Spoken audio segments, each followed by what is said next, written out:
Pertama buat tim nasional meskipun hanya di usia 23 tahun buat Rafael Struijk. Hasil drawing Piala AFF 2024 baru saja diketahui. Dalam drawing yang dilangsungkan di Hanoi, Vietnam pada Selasa, 21 Mei 2024, siang WIB, Timnas Indonesia tergabung di grup B bersama Vietnam, Filipina, Myanmar dan Laos. Sementara itu, grup A berisikan Thailand, Malaysia, Singapura, Kamboja dan pemenang babak kualifikasi yang mempertemukan Brunei versus Timor Leste. Piala AFF 2024 sendiri dijadwalkan bergulir pada 23 November hingga 21 Desember 2024. Sebelum drawing dilakukan, AFF lebih dulu membagi 10 negara peserta Piala AFF 2024 ke dalam 5 pot. Sebanyak 5 pot itu masing-masing berisikan 2 negara. Cara AFF menentukan pot drawing ini berdasarkan pencapaian di 2 edisi terakhir Piala AFF, yakni 2020 dan 2022. Alhasil, pot 1 ditempati Thailand dan Vietnam, Indonesia dan Malaysia, pot 2, Filipina dan Singapura, pot 3, Myanmar dan Kamboja, pot 4, serta Laos dan Brunei, Timor Leste. Bagaimana dengan format turnamen?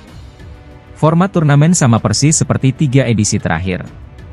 Sebanyak 10 negara akan dibagi ke dalam 2 grup, yang mana masing-masing grupnya berisikan 5 negara.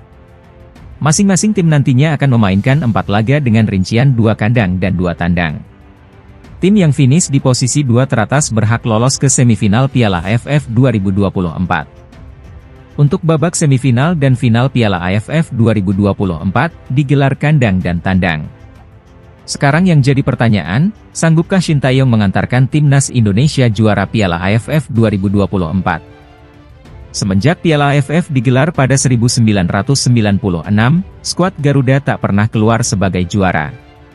Pencapaian terbaik Timnas Indonesia hanyalah finish sebagai runner-up sebanyak 6 kali, yakni pada 2000, 2002, 2004, 2010, 2016 dan 2020. Berhubung dalam tren terbaik, bukan tak mungkin Timnas Indonesia asuhan Shin Tae-yong sanggup menjadi yang terbaik di Piala AFF 2024. Jadi, siap merajai Asia Tenggara sebelum bersaing di papan atas percaturan sepak bola Asia, Timnas Indonesia. Berikut hasil drawing Piala AFF 2024. Grup A, Thailand, Malaysia, Singapura, Kamboja dan pemenang kualifikasi, Brunei, Timor Leste. Grup B, Vietnam, Timnas Indonesia, Filipina, Myanmar dan Laos.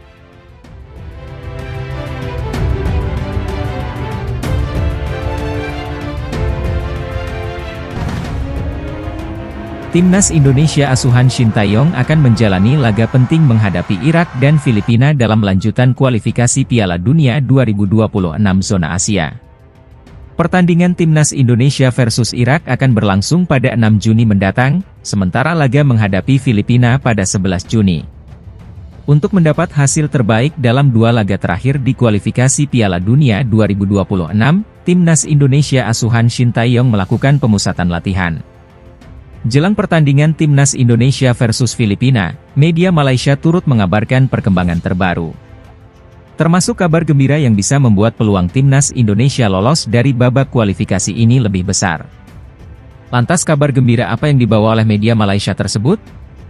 Untuk diketahui, Timnas Indonesia saat ini berada di peringkat kedua grup F dengan perolehan poin sementara 7. Posisi Timnas Indonesia berada di bawah Irak dan lebih baik dibanding Vietnam dan Filipina. Namun saat menghadapi Filipina di leg pertama beberapa waktu lalu, Timnas Indonesia hanya bisa meraih hasil imbang.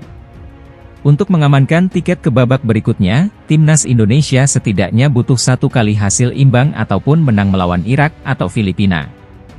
Media Malaysia, Makan Bola menyoroti perkembangan persiapan pertandingan Timnas Indonesia versus Filipina.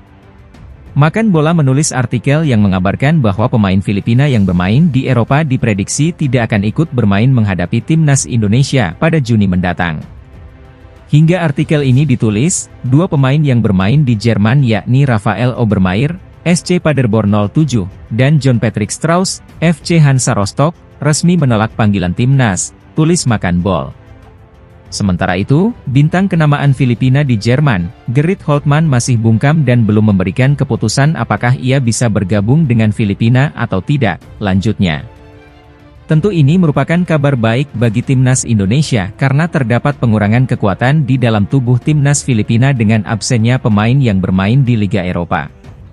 Di sisi lain, timnas Indonesia berada dalam posisi yang lebih unggul karena dipastikan pemain intinya bisa mengikuti kualifikasi Piala Dunia 2026 menghadapi Irak dan Filipina.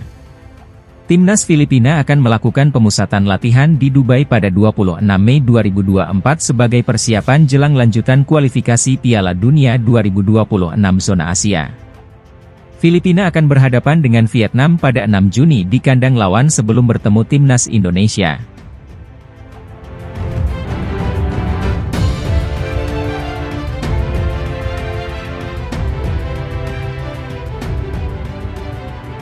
Setidaknya ada 3 pemain timnas Indonesia yang bisa direkrut Oxford United setelah memastikan diri promosi ke kasta kedua Liga Inggris atau Divisi Championship. Siapa saja? Oxford United yang dimiliki oleh 2 pengusaha Indonesia, Anindya Bakri dan Erick Thohir, berhasil promosi setelah mengalahkan Bolton Wanderers di final playoff League One, Sabtu, 18 Mei. Pada laga yang dihelat di Stadion Wembley tersebut, Oxford United berhasil meraih kemenangan dengan skor 2-0 berkat 2 gol atau brace Josh Murphy di menit ke-31 dan 42. Usai berhasil memastikan promosi, Anindya Bakri selaku salah satu pemilik saham terbesar pun merayakannya dengan sukacita. Hal ini terlihat dari unggahannya di media sosial Instagram pribadinya, Anindya Bakri.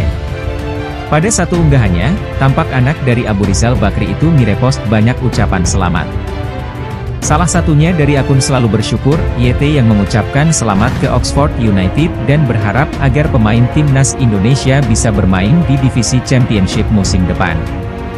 Sontak unggahan yang direpost oleh Anindya Bakri itu memunculkan spekulasi bahwa dirinya terbuka membawa pemain timnas Indonesia ke Oxford United.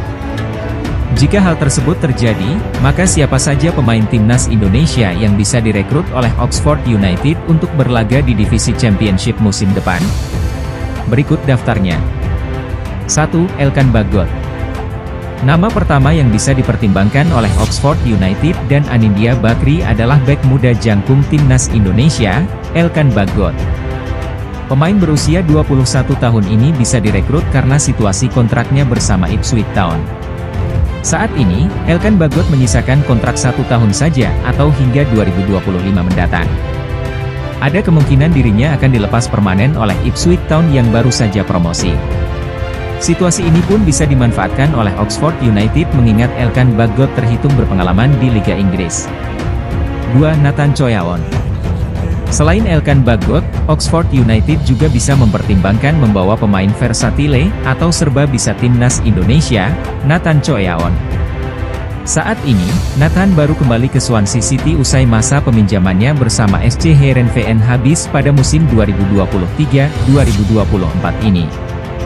Oxford United pun bisa mengajukan proposal peminjaman ke Swansea City untuk memboyongnya dan membela klub berjuluk The As itu di Divisi Championship musim depan. 3. Tom Haye. Oxford United juga bisa merekrut Tom Haye yang baru saja berstatus bebas transfer usai dilepas oleh SC Heerenveen. Pemain berusia 29 tahun itu saat ini berstatus tanpa klub.